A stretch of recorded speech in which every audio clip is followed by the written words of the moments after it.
మూడు చేపలు మూడు చేపలు అనే కథ చిన్నప్పుడు నేను చదువుకున్నాను.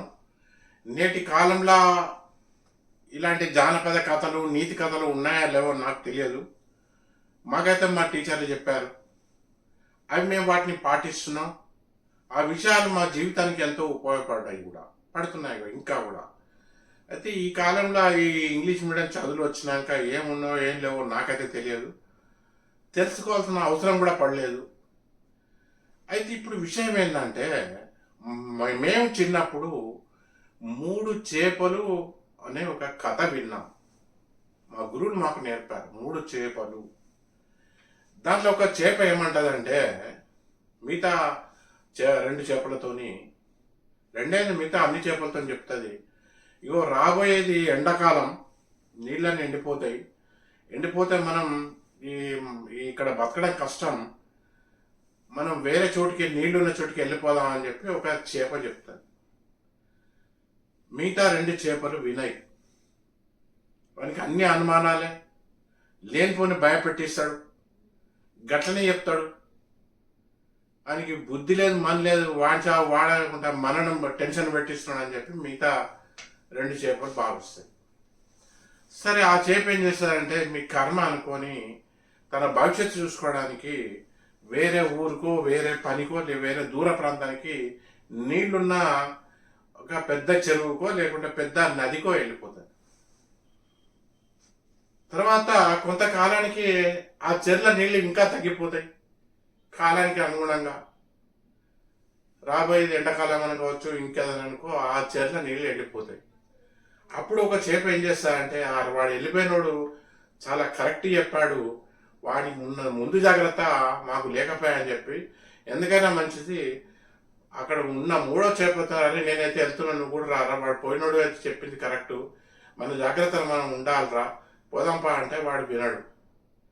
ఈ పుట్టిన ఊరు, పుట్టిన కథ, పుట్టిన చెరువు, పెరిగిన చెరువులు, ఎన్ని రోజులకు మనం బతుకుతున్నాం ఈ చెరువుల, మనం ఈ చెరువును వదిలిపెట్టి పోవడం ఎంతవరకు కరెక్టు, మనం నీ కర్మ నువ్వు పోతావో, నేనైతే ఇక్కడే ఉంటా అంటాడు. సరే, ఆ రెండో చేప అంటే నీ కర్మ అని చెప్పి వాడు కూడా నీళ్లున్న వేరే చేపటికి, అంటే భుక్తి ఉండే వేరే చెరువుకి వెళ్ళిపోతుంది, నీళ్లున్న నదికి వెళ్ళిపోతుంది. ఇంకా కొంతకాలం దానికి నీళ్ళని ఎండిపోతాయి. ఈ మూడో చేప అశుభ్రంగా ఎవరో బట్టి ఆహారంగా మేము భోంచేస్తాం. అంటే దీని యొక్క అర్థం ఏంటంటే, ముందు జాగ్రత్త అనేది లేకుంటే, ముందు చూపు అనేది లేకుంటే, నీ జీవితంలో కష్టాలు అనేది గ్యారంటీ. మరి ముందు చూపుగా ఈ కష్టాలు రాకుండా ఏం చేయాలి? ఎవరికి వాళ్లకు, ప్రతి ఒక్కళ్ళకు కష్టాలు రావాలని ఉండదు. తనకు, తన భార్యకు, పిల్లలకు, తన మీద ఆధారపడ్డోళ్లకు ప్రాబ్లమ్స్ రావాలని ఉండదు. ఆర్థిక ఇబ్బందులు కావచ్చు, ఆరోగ్య సమస్యలు కావచ్చు, కష్టాలు రావాలని ఉండదు. మరి ఏం చేద్దాం?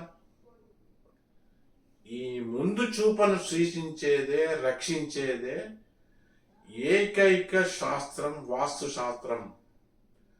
జాతకం ఓన్లీ సూచిస్తుంది, జాతకం సంఖ్యాశాస్త్రం ఇండికేటింగ్ సైన్సెస్, బట్ శాసించేది వాస్తు శాస్త్రం. నువ్వు నివసిస్తున్న ఇంటిలో ఆ రెంటెడ్, ఆ కంపెనీ క్వార్టర్, 2 BH కన్నా, 3 BH కన్నా, ఇండిపెండెంట్ హౌస్, గుడిసె, రేగుల, ఏదైనా కావచ్చు, సింగిల్ రూమా, ఏదైనా కావచ్చు, నువ్వు నివసిస్తున్న ఇంటిలో వాస్తు దోషాలు లేకుండా చూసుకుంటే నువ్వు మొదటి చేపలాగా బతుకుతావు. సరే, ఇప్పుడైతే నాకు మంచి బండిగా నడుతున్నా, నాకు ఇప్పుడైతే నేను హాయిగానే ఉన్నాను, వాళ్ళందరూ లేనిపోయిన అనుమానాలు పెడతావు అంటే నీ గతి మూడో చేపలాగా. నేను ఎవరు, భగవంతుడు ఎందుకు రక్షిస్తాడు? మన తలరాత మనమే రాసుకుంటున్నాం, భగవంతుడు రాయడం లేదు. నా తలరాత ఇంతే, నా కర్మ ఇంతని. అప్పుడు ఈ నిర్లక్ష్యం యొక్క భారీ పెనాల్టీ అప్పుడు తెలిసి వస్తుంది. అప్పుడు కూడా తను ఈ నిర్లక్ష్యం, అంటే ఈ వాస్తు యొక్క నిర్లక్ష్యం వల్ల తనకి సమస్యలు వచ్చానని తను గుర్తించడం ఎవరని చెప్పిన నమ్మాడు. మంది మీద, ఇతరుల మీద నిందిస్తాడు.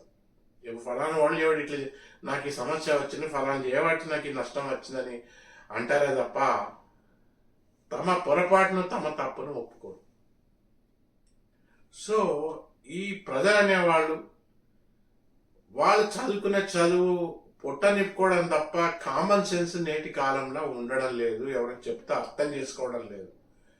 భవిష్యత్తు ముందు జాగ్రత్త గురించి జాగ్రత్త పడమంటే ఎవరు జాగ్రత్త పడడం లేదు. దీనికి ఏకైక సింపుల్ రెమెడీ, నివసిస్తున్న ఇంటిలో కేవలం గురుముఖత విద్య నేర్చుకున్న వాళ్ళతో మాత్రమే వాస్తు దోషాలు లేకుండా చేసుకోవడం ఏకైక పరిష్కారం.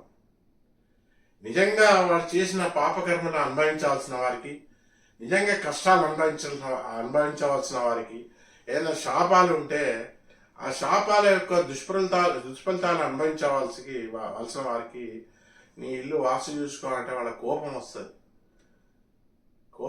చెప్పిన తిడతారు. సో అందుగురించి ఎవరెవరు తలరాతను మార్చలేరు.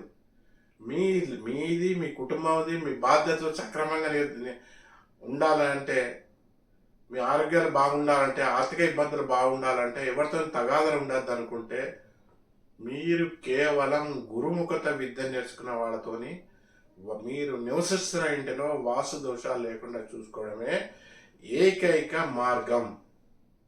దీనికి ప్రభుత్వం ఏం చేయలేదు, ఏ పాలసీలు ఏం చేయలేవు, ఏ మీడియా ఏం చేయలేదు. మీ కర్మను మీరే రాసుకుంటున్నారు. మీరు ఏ చేపలాగా బతకాలనుకుంటున్నారో అది మీ ఇష్టం. ఉంటాను. నమస్కారం. శుభాకాంక్షలు.